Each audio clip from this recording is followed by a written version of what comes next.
Hi viewers, welcome to our channel. ప్రస్తుతం మనతో పాటు దాము బాలాజీ గారు సీనియర్ జర్నలిస్ట్ ఉన్నారు. వారితో ఒకసారి మాట్లాడదాం. సార్ నమస్కారం. సార్ నమస్తే. సార్, జగన్మోహన్ రెడ్డి గారి తిరుమల పర్యటన రద్దవడం మనం చూస్తున్నాం. అయితే దీనికి గల కారణాలు ఏంటి? డిక్లరేషన్ అంటున్నారు. మరి ఒక మాజీ సీఎంని డిక్లరేషన్ అడగడం కరెక్ట్ అంటారని కూడా చర్చ జరుగుతుంది. మరి జగన్మోహన్ రెడ్డి గారు అయితే వాళ్ళే డిక్లరేషన్ ఇవ్వలేదు అని అంటున్నారు గతంలో. మరి ఎందుకు ఇవ్వలేదు? అసలు టీడీపీ వ్యూహం ఏంటి? మరి ఇప్పుడు జగన్మోహన్ రెడ్డి ఏం చేస్తారు సార్? జగన్ ఈరోజు దర్శనం అని తిరుమలలో దర్శనానికి వెళ్తున్నట్టుగా ప్రకటించారు. నిన్న నైటే తిరుమలకి చేరుకొని ఈరోజు 10:30కి దర్శనం చేసుకుంటారని ప్రకటించారు. అయితే దీని చుట్టూ పెద్ద వివాదం అయితే లేచింది. అదేంటంటే జగన్ ఖచ్చితంగా డిక్లరేషన్ ఇచ్చితేనే అలో చేస్తాం జగన్ని కొండపైకి, లేకపోతే అలో చేయమని టీటీడీ కానీ లేకపోతే తెలుగుదేశం బీజేపీ వీళ్ళందరూ కూడా డిమాండ్ చేశారు. టీటీడీ కూడా బోర్డులు కూడా కొత్తగా మామూలుగా అయితే వైకుంఠం 17th కంపార్ట్మెంట్ దగ్గర బోర్డు ఉంది. కానీ కొత్తగా ఇప్పుడు వైకుంఠం 2, వైకుంఠం 3, తర్వాత వైకుంఠం సర్కిల్, జేఈఓ ఆఫీసు ఇక్కడంతా కూడా ఒక 4 చోట్ల జగన్ కోసమే అన్నట్టుగా ప్రత్యేకంగా బోర్డులు పెట్టారు. ఇంతకుముందు ఆ బోర్డులు లేవు. అట్లాగే జగన్ది క్యాన్సిల్ అనగానే ఆ బోర్డులు కూడా తీసేశారు.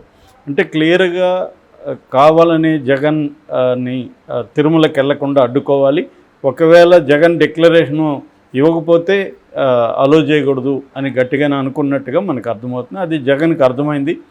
సో జగన్ డిక్లరేషన్ ఇవ్వాలి కాబట్టి తాను ఇవ్వకుండా ఇచ్చినా తనకి సమస్య ఉంది, ఇవ్వకపోయినా సమస్య ఉంది. అందుకని తను విత్డ్రా చేసుకున్నాడు, దర్శనాన్ని రద్దు చేసుకున్నాడు. దాని తర్వాత ప్రెస్ మీట్ పెట్టాడు. సో జగన్ ఆర్గ్యుమెంట్స్ ఏంటి, లేదా వైసీపీ ఆర్గ్యుమెంట్స్ ఏంటి, డిక్లరేషను ఇవ్వాల్సిన అవసరం లేదు అని చెప్పడానికి వాళ్ళ దగ్గర ఉన్న ఆర్గ్యుమెంట్స్ ఏంటి, ఇవ్వాలి అని చెప్పడానికి ఇటు కూటమి దగ్గరున్న ఆర్గ్యుమెంట్స్ ఏంటి అనేది మనం చూసినప్పుడు, ముందుగా కూటమి చెబుతున్నది, కూటమి నాయకులు కానీ టీటీడీ బోర్డు కానీ వీళ్ళందరూ చెప్తున్నది ఏంటంటే, ఇది టీటీడీ అనేది ఏర్పడింది 1932 ఒక ప్రత్యేక స్పెషల్ యాక్ట్ కింద. బ్రిటిష్ వాళ్ళ కాలంలోనే టీటీడీ అనేది తిరుమల తిరుపతి దేవస్థానం అనేది బోర్డు ఏర్పాటు అయింది అప్పుడే. సో అప్పటి నుంచి ఇటువంటి చర్చ నడుస్తుంది. మామూలుగా హిందూ టెంపుల్స్లో హిందువులకే ప్రవేశం, హిందువులు కాని వాళ్ళు వెళ్ళినప్పుడు సపరేట్గా ప్రకటించాలి. దాని మీద అప్పుడే విమర్శలు వచ్చాయి. ఇప్పుడు ఎందుకంటే ఇప్పుడు నేను చర్చికి పోతున్నాను, చర్చికి పోతున్నానంటేనే నేను యాక్సెప్ట్ చేస్తే పోతున్నట్టు కదా, మళ్ళీ డిక్లరేషన్ ఇవ్వడం ఏంటి అనవసరంగా.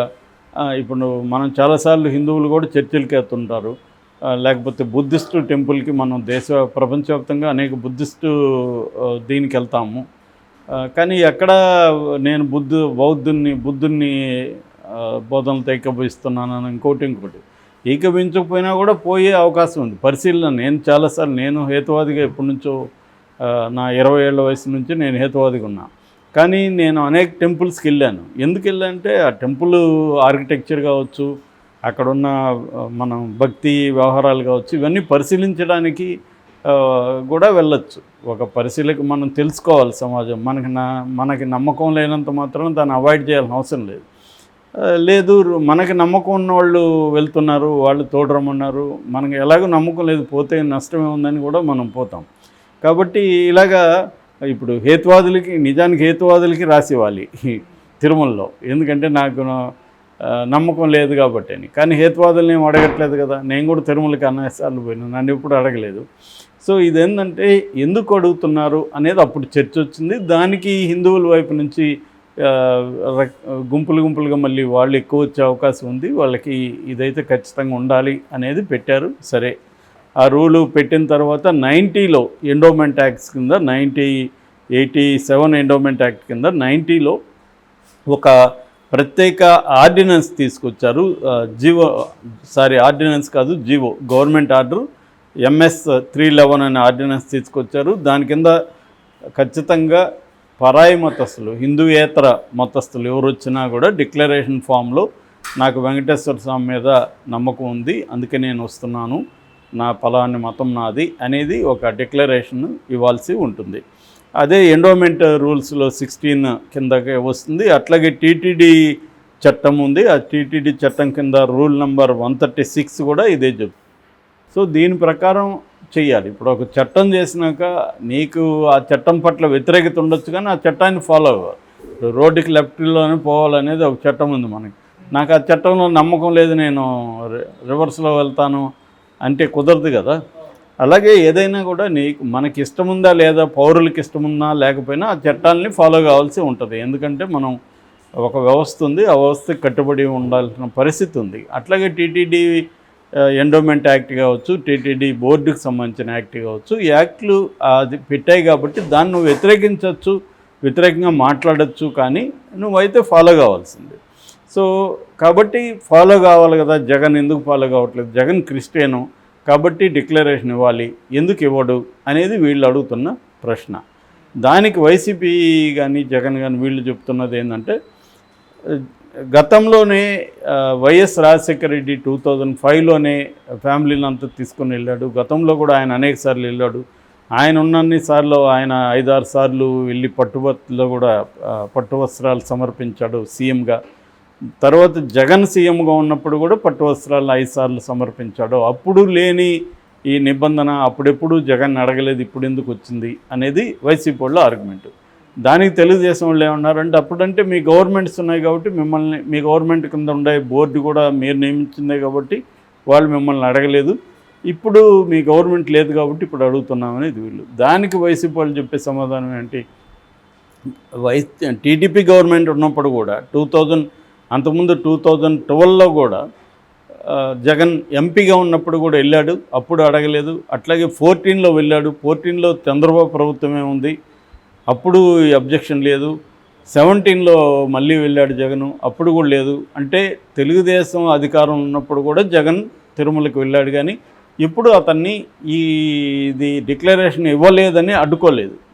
కాబట్టి అప్పుడు లేని రూల్ ఎందుకు ఇప్పుడు వచ్చింది అనేది ఒక ప్రశ్న. రెండో ప్రశ్న, సోనియా గాంధీ 2006లో వెళ్ళినప్పుడు ఆమె డిక్లరేషన్ ఇవ్వలేదు, ఆమెను ఎవరు అడగలేదు, మరి ఆమెను ఎందుకు అప్పుడు అడగలేదు? సో అట్లాగే మోడీ వీళ్ళతో కలిసి జగన్ వెళ్ళాడు, అప్పుడు ఇదే బీజేపీ, ఇదే పురంధరేశ్వరి, అప్పుడెందుకు డిమాండ్ చేయలేదు? మోడీతో అమిత్ షాతో కలిసి జగన్ తిరుమలకి వెళ్ళాడు కదా, అప్పుడెందుకు మీరు అడగలేదు? అప్పుడు మోడీ అమిత్ షా కంటే పెద్ద హిందుత్వవాదులు ఎవరు లేరు కదా, మరి వాళ్ళు ఎందుకు దీన్ని చెప్పలేదు చేయమని, ఇప్పుడు ఎందుకు అడుగుతున్నారు అనేది వాళ్ళ వాదన. అట్లాగే అనిత, ఫర్ ఎగ్జాంపుల్ వంగలపూడి అనితని టీటీడీ బోర్డు మెంబర్గా చేయాలనుకున్నప్పుడు ఆమె క్రిస్టియన్ అని విమర్శలు వస్తే ఆమెని తీసేశారు. ఆమె తర్వాత ఆమె వెళ్ళింది తిరుమలకి, ఆమెను ఎవరు డిక్లరేషన్ అడగలేదు. ఇలాగా వీళ్ళు కూడా ఆర్గ్యుమెంట్స్ చేస్తున్నారు. అంటే ఇక్కడ ఏమైందంటే, మామూలుగా అయితే తిరుమల అనేది రాజకీయాలకు అతీతంగా ఒక ఇదిగా ఉండాలనేది అంటారు, కానీ ఈ దేశంలో హిందూ మతం కానీ క్రిస్టియన్ కానీ ఏ మతం కూడా రాజకీయాలకు అతీతంగా ఎప్పుడూ లేదు చరిత్రలో అంటారు. కానీ ప్రతిసారి కూడా మతాల చుట్టూ, గుళ్ళ చుట్టూ రాజకీయాలు అనేవి ప్రతి హిస్టారిక్ పీరియడ్లో కూడా మనం చూసుకోవచ్చు. ఆ రాజకీయాలు అనేవి ఖచ్చితంగా ఉంటాయి. మతం రాజకీయాలకి దూరంగా ఉండాలనేది ఒక మంచి ఆదర్శం కావచ్చు, కానీ అది ఎప్పుడు కూడా ఉనికిలో అయితే లేదు. సో ఇవాళైతే ఇంకా బీజేపీ తర్వాత హిందుత్వ సంఘాలు ఇవన్నీ బలపడిన తర్వాత అయితే ఇంకా హిందుత్వ చుట్టూనే రాజకీయాలు ఉన్నాయి. ఇవాళ బీజేపీ హిందుత్వం లేకపోతే బీజేపీ మనుగడే లేదు అసలు. సో ఆ కాంటెక్స్ట్లో చంద్రబాబు కూడా దీన్ని రాజకీయాల కోసమే ఉపయోగించుకున్నాడు, జగన్ కూడా దీన్ని రాజకీయాల కోసమే ఉపయోగించుకున్నాడు, పవన్ కళ్యాణ్ అదే పని చేస్తున్నాడు, అందరూ అదే. నేను చాలాసార్లు చెప్తుంటాను, రాజకీయ పార్టీలో ఒక పార్టీకి ఇంకో పార్టీకి ఏ విషయంలో కూడా పెద్ద తేడా లేదు, డిగ్రీస్లో తేడా ఉంటుంది అంతే. అంటే కొన్ని విషయాల్ని కొంతమంది ఎక్కువ ఉపయోగించుకోగలుగుతారు, కొంతమంది తక్కువ ఉపయోగించుకోగలుగుతారు, అంత తప్ప బేసిక్ తేడా అయితే ఏ పార్టీకి లేదు. సో ఇప్పుడు అంటే చంద్రబాబు, నిన్న కూడా చెప్పాను నేను, తనకి ఈ 100 రోజుల పరిపాలన కావచ్చు, స్టీల్ ప్లాంట్కి సంబంధించిన ఆందోళన పెరగడం కావచ్చు, ఇట్లాంటి విషయాల్ని డైవర్ట్ చేయడానికి కోసం చంద్రబాబు ఈ లడ్డు వ్యవహారం తీసుకొచ్చాడు. నిజానికి చంద్రబాబు సీరియస్గా లడ్డులో ఇది జరిగిపోతుంది అనగానే బాధ ఉంటే దాని మీద ఆయనే సిబిఐకో లేకపోతే సుప్రీంకోర్టుకో లెటర్ రాసి దీన్ని తేల్చమనాలి. ఆ పని చేయకుండా ఆయన ఒక పొలిటికల్ మీటింగ్లో క్యాజువల్గా దాన్ని ఎత్తడం, అది కూడా 2 నెలలకు ముందు వచ్చిన రిపోర్ట్ని బేస్ చేసుకొని 2 నెలల తర్వాత టైమింగ్ చూసుకొని మాట్లాడడం, అందుకే క్లియర్గా రాజకీయాలు చేశాడనేది అర్థమవుతుంది.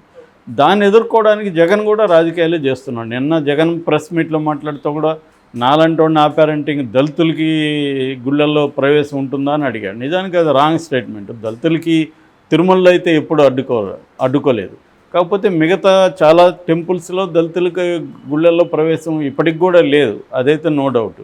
ఇప్పుడు చాలా విలేజ్లు ఉంటాయి, ఆ విలేజ్లో దళితులు కూడా గుళ్ళకి పోవడానికి ట్రై చేయరు. వాళ్ళకేవో వాళ్ళ టెంపుల్ ఉంటాయి, సామరస్యంగా నడిచిపోతుంది.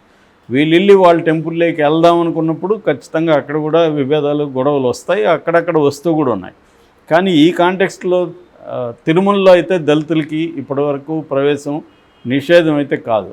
కాబట్టి జగన్ కూడా దాన్ని రాజకీయాలకు ఉపయోగించుకొని తను కొన్ని కులాన్ని తన రాజకీయాలకు అనుకూలంగా దళితుల్ని ఉపయోగించుకోవడానికి ట్రై చేశాడు. ప్రతి రాజకీయ పార్టీ చేస్తుంది. ఇక్కడ లడ్డు అనేది ఒక రాజకీయ అంశంగా చంద్రబాబు తీసుకున్నాడు. దానికి అందరూ కూడా స్పందిస్తున్నారు.